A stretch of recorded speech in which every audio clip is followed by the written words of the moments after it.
Yeah. I like how I can beat them up and do whatever I want to them. Yeah, and they seem to last.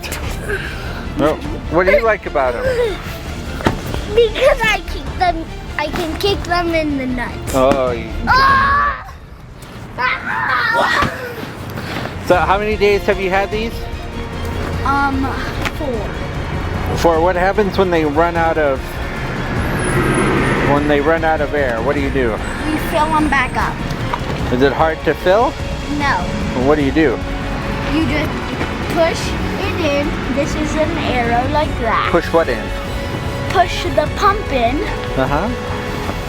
And then it might make a whistling noise, and that's good. That means it's getting air.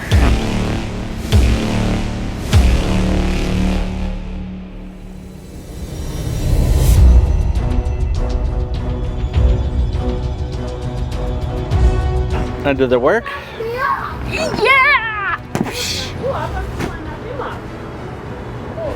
So would you recommend kids buy these? Yes!